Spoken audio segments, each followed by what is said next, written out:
YouTube channel में आपका स्वागत एवं अभिनंदन है।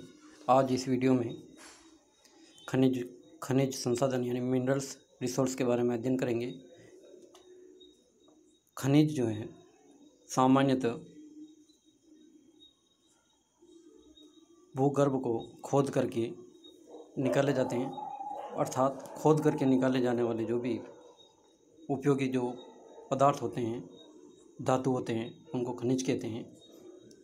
तो सबसे पहले अपन देखेंगे खनिज वे प्राकृतिक पदार्थ हैं जो भूगर्भ में खनन क्रिया द्वारा बाहर निकाले जाते हैं। खनिज प्रमुखतया प्राकृतिक एवं रासायनिक पदार्थों के सहयोग से निर्मित होते हैं। इनका निर्माण अजैव प्रक्रियाओं द्वारा होता है। खनिजों में धात्विक खनिज मुख्यतः धातुओं के मिश्रण के रूप में पाए जाते हैं। धातुयुक्त खनिजों में धातुएं अलग अलग अनुपात में पिंड के रूप में तथा विभिन्न अनुपातों में मिश्रित रूप में पाए जाते हैं। खनिजों में धातुओं की मात्रा के अनुसार इनका दोहन किया जाता है। कम धातु संपन्न खनिजों का दोहन करने में अत्यधिक परिश्रम तथा अधिक खर्च होता है। अधिकांश खनिज पृथ्वी के आंतरिक भाग में इसके भूगर्भ में पाए जाते हैं।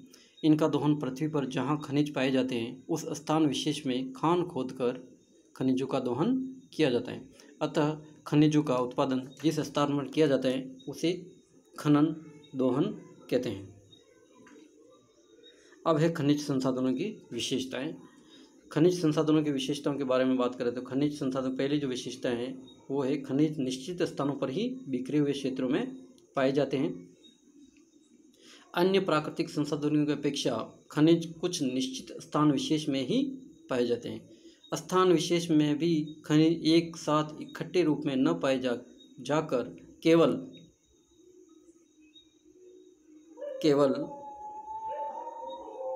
बिखरे हुए ये रहते हैं। यानी स्थान विशेष में एक स्थान पर इकट्ठे रूप में न पाए जाकर केवल बिखरे हुए विशेष रूप में पाए जाते हैं। ये होगी अपनी इसकी पहली विशेषता खनिजों की। दूसरा जो है यानी ये क्या है, बिखरे हुए रहते हैं लेकिन कुछ निश्चित क्षेत्रों में और स्थान विशेष पर ही ये पाए जाते हैं और वहाँ पर भी ये इकट्ठे रूप में नहीं पाए जाते। ठीक है। दूसरी जो है वो है खनिज अधिकतर भूगर्भ में ही पाए जाते हैं, यानी ये पृथ्वी के भूगर्भ यानी धरातल के अंदर पाए जाते हैं। कुछ खनिज अपवाद स्वरूप पृथ्वी के धरातल पर पाए जा सकते हैं। वैज्ञानिक खनिज पदार्थों का पता लगाकर खनन क्रिया द्वारा भूगर्भ से बाहर निकालते हैं। तीसरी जो विशेषता है वो है भूगर्भ में स्थित खनिज पदार्थ निश्चित मात्रा में ही पाए जाते हैं तथा एक बार निकालने के बाद उस अनुपात में हमेशा के लिए खत्म हो जाते हैं। खनिजों की पूर्ण रूप से निर्मित होने में करोड़ों वर्ष का समय लग जाता है। एक बार इनका उपयोग होने पर भूगर्भ में से निकाले गए खनिजों का दोबारा नवीनीकरण नहीं किया जा सकता है। ये जो इनकी दूसरी विशेषता है, यानी सामान्यतः क्या है, यानी भूगर्भ में खनिज पदार्थों का एक निश्चित मात्रा पाई जाती है, एक अनुपात होता है जो पाया जाता है तथा एक बार निकालने के बाद उसका क्या है, बार बार उसका उपयोग नहीं कर सकते हैं, यानी उसकी भरपाई भूगर्भ में सामान्यतः नहीं कर सकते हैं, क्योंकि ये क्या है, इनको निर्मित होने में करोड़ों वर्षों का समय लगता है, वो भी प्राकृतिक रूप से। और एक बार इनका उपयोग होने के बाद दोबारा नवीनीकरण नहीं किया जा सकता है। ठीक है।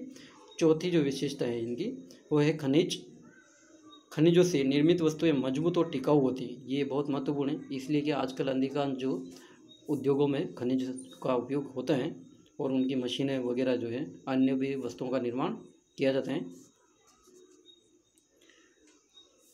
वस्तुएं टिकाऊ और मजबूत होती हैं, एक बार निर्मित होने पर लंबे समय तक उपयोगशील रहती हैं। पांचवी विशेषता है लगातार खनिजों का दोहन होते रहने से खानें अधिक गहरी होती जाती हैं, अतः गहराई बढ़ने के साथ साथ खनन कार्य में भी अत्यधिक खर्चीला यानी लागत अधिक आती है।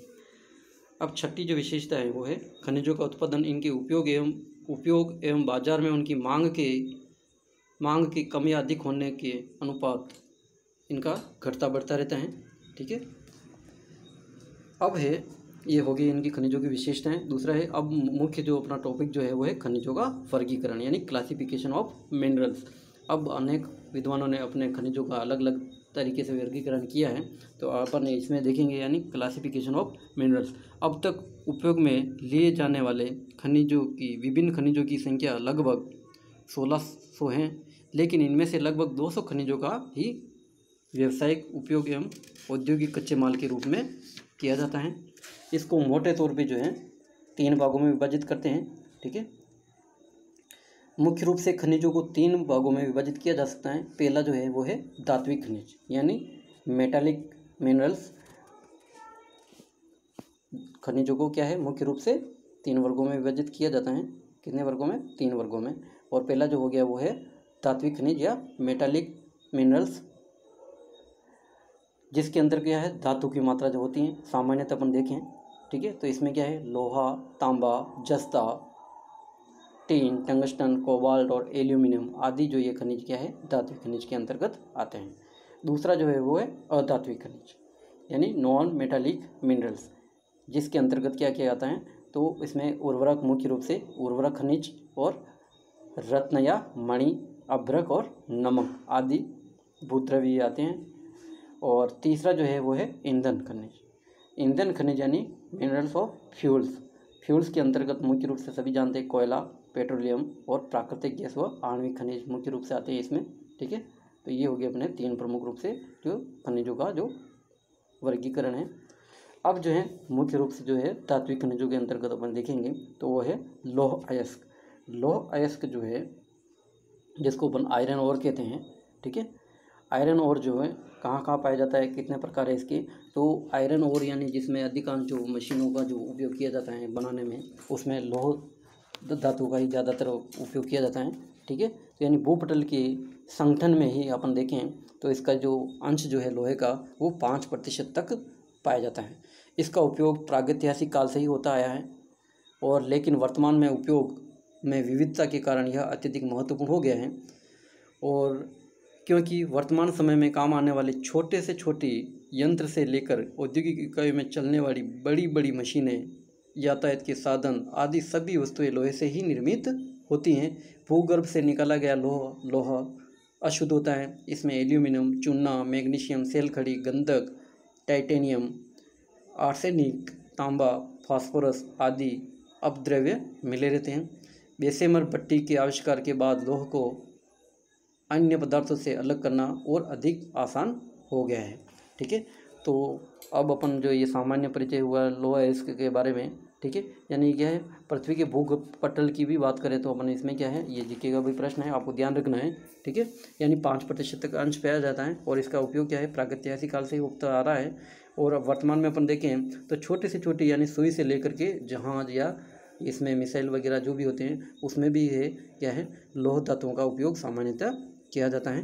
ठीक है, तो इसमें जो है अपने को ध्यान रखना है। तो लोह अयस्क की बात करें तो उसमें जो कि किस किस का कैसे क्या उपयोग किया जाता है, इसके कितने प्रकार है, तो ये अपन देखेंगे लोह अयस्क के प्रकार। तो लोह अयस्क यानी टाइप ऑफ आयरन ओर, यानी लोह अंश की मात्रा एवं शुद्धता के आधार पर लोह अयस्क को 4 मुख्य भागों में विभाजित किया जाता है। पहला है कितने भागों में विभाजित किया जाता है? 4 भागों में। किसको? लोह अयस्क को। तो लोह अयस्क को जो 4 भागों में विभाजित किया जाता है, पहला है वो मैग्नेटाइट, यानी इसमें क्या है ये जो है सबसे अच्छी क्वालिटी का होता है मैग्नेटाइट, यानी Fe3O4। इसके अंतर्गत लोहांश की मात्रा 70% तक पाई जाती है। इसका रंग काला होता है और यह आग्नेय व कायांतरित शैलों की शिराओं में मिलता है। ये क्या है इसमें 70% तक लोहांश की मात्रा पाई जाती है और इसका रंग क्या होता है? काला होता है और यह आग्नेय और कायांतरित शैलों में ये मुख्य रूप से शिराओं में ये पाया जाता है। मैग्नेटाइट लोह अयस्क के साथ ऑक्सीजन की मात्रा के मिश्रण के कारण इसमें चुंबकीय गुण पाया जाता है।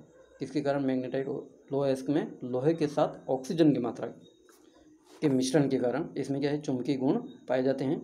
इस प्रकार के जमावों को लोडस्टोन कहते हैं।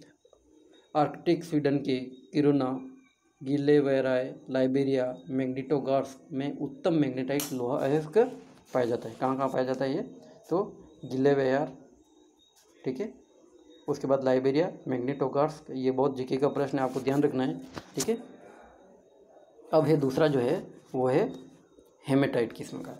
हेमेटाइट किस्म जो है, हेमेटाइट किस्म की बात करें अपन तो हेमेटाइट Fe2O3 इसका रासायनिक सूत्र है।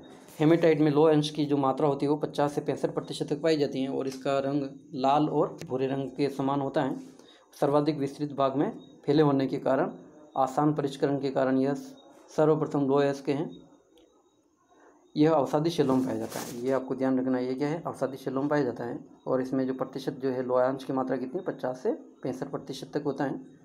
और ये सुपीरियर झील प्रदेश जो है, सुपीरियर झील प्रदेश, लेब्राडोर और Quebec, Canada, Manas grass Brazil और क्रेवेरोक ये जो है जीके के भी है। इसमें आपको ध्यान रखना है, ये जो सुपीरियर झील प्रदेश के आसपास का जो क्षेत्र है वहाँ क्वेबेक कनाडा में है, मिनास गिरास ब्राज़ील में है, एक क्रेवेरोक ये रूस में है, क्रेवेरोक, और बिलबाओ स्पेन में हेमेटाइट किस्म के जमाव पाए जाते हैं। ठीक है, अब जो बात करें अपन तो लिमोनाइट की, तो लिमोनाइट जो है 2Fe2O3H2O इसका रासायनिक सूत्र है। इसके अंतर्गत लोहांश की मात्रा क्या है 50% तक पाई जाती है। कितनी पाई जाती है 50% तक, यानी जैसे जैसे अपन ये जा रहे हैं तो ये लोहांश की मात्रा क्या होती जा रही है, कम होती जा रही है। ठीक है, इसके अंतर्गत धातु का रंग हल्का और पीला युक्त होता है, पीला भूरा युक्त होता है। इसके अंतर्गत लोह, ऑक्सीजन, हाइड्रोजन तत्वों का मिश्रण पाया जाता है।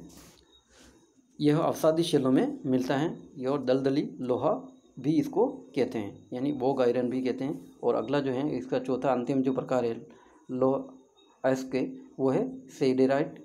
इसके अंतर्गत लोहांश की मात्रा 20 से 30% तक पाई जाती है। कितनी पाई जाती है 20 से 30% तक, यानी ये घटिया किस्म का होता है। ठीक है, इसका निर्माण लोह और कार्बन के मिश्रण से होता है। सिडराइट धातु का रंग धूसर राख यानी एश ग्रे के समान होता है, एश ग्रे के समान होता है। ठीक है,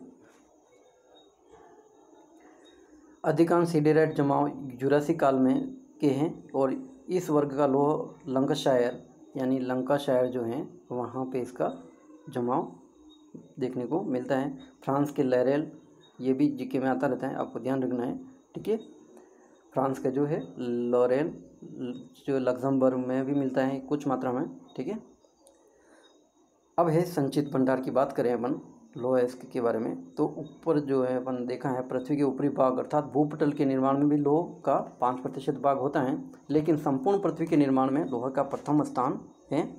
यानी संपूर्ण जो पृथ्वी है उसके निर्माण में इसका क्या है 35% है, ये प्रथम स्थान पे है, 35% तक भाग इसका है। और उच्च धातु संपन्नता युक्त लोह का संचित भंडार लगभग 150 अरब मीट्रिक टन है। इसका लगभग 25% भाग पश्चिमी यूरोप एवं उत्तरी अमेरिका में है और 25% भाग रूस एवं पूर्वी यूरोपीय देशों में है और 20% दक्षिण अमेरिका में और शेष 20% दक्षिण पूर्वी एवं पूर्वी एशियाई देशों में पाया जाता है। मध्यम और निम्न कोटि के जो लोह अयस्क के भंडार जो है वो 110 बिलियन टन है, आका गया है। ये USGS 2015 के अनुसार है और उच्च और निम्न कोटि दोनों के सम्मिलित भंडारों की दृष्टि से भारत का स्थान प्रथम है। यानी उच्च और निम्न कोटि दोनों के सम्मिलित मिश्रण भंडार की बात करें तो भारत का जो स्थान है वो क्या है, यानी वो प्रथम स्थान पे। ठीक है, उच्च और निम्न कोटि दोनों की दृष्टि से देखा जाए तो। ठीक है, अब ये टेबल आप देख सकते हो। इसमें टेबल में अपन जो है यानी विश्व में प्रमुख देशों में लोह अयस्क का संचित जो भंडार है वो करोड़ टन में दे रखा है। ठीक है, तो ये 2015 के आंकड़ों के अनुसार है, जिसमें पहला जो है अपन इसमें देखें तो संयुक्त राज्य अमेरिका में कच्चा अयस्क जो है संचित भंडार वो है 6900 और लोह तत्व क्या है 2100। ठीक है, ये क्या है करोड़ टन में है आंकड़े। ठीक है, दूसरा ऑस्ट्रेलिया 53,000 ये है कच्चा लोहा और लोह जो तत्व हैं वो है 23,000 सॉरी, तो ये 23,000 करोड़ टन है। ब्राज़ील की बात करें तो ब्राज़ील में 31,000 हैं और लोह तत्व कितना है 16,000। इस प्रकार ये टेबल में आप देख सकते हो, इसको आपको नोटबुक में उतारना है, ध्यान से देखना है और समय समय पर इसका अध्ययन करते रहना है। ठीक है, धन्यवाद।